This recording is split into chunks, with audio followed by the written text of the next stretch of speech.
Euskarrian aurkeztu dugarik bere azken lana, bakarkako ibilbidean zehar sortutako 8 abestiz osatu duena eta Bilboko BBK aretoan kontzertu baten bidez aurkeztuko duena azaroaren 9.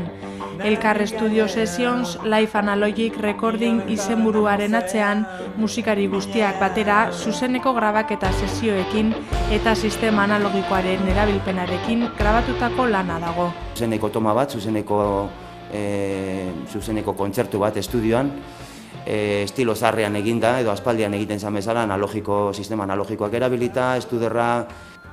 Kontzertu berezi bat eskaintzera gatoz, oraingoan 3 formatuan, 3 musiko azalduko gea, eta kontzertuan nahiko berezia izango da, ez bakarrik 3 bezala azalduko gehalako, baizik eta kontzertuaren kanten zerrenda baita ere oso ireki izango dalako eta giro sonoroak oso irekiak izango diralako.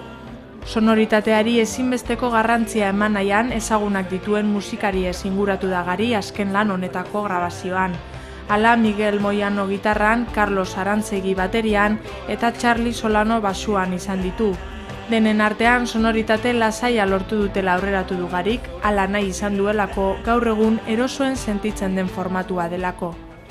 Gehien bat jungea olako pulso lasai batera, eta baita ere giro askoz esanguratsuagoak, ez? Beraz, hautaketa kanten zerrendaren hautaketa hortik junda.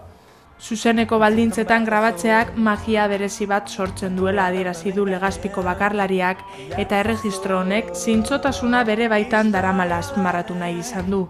Olako registro bat ikerakoan, nahita nahi ez honestidade hitza azaltzen dela, eta honestidadea nabaritzen dela proiektu guzti honetan, hori alde batetik. Ideia hori eta bestea baita oso importantea kantarekiko sortzen den konpromiso zuzena, librea eta irekia, ez? Aurkezpen kontzertuaz gain, umei eskainitako musika tailerra ere emango du Garik azaroaren 9 goizeko 11 aurrera burutuko dena.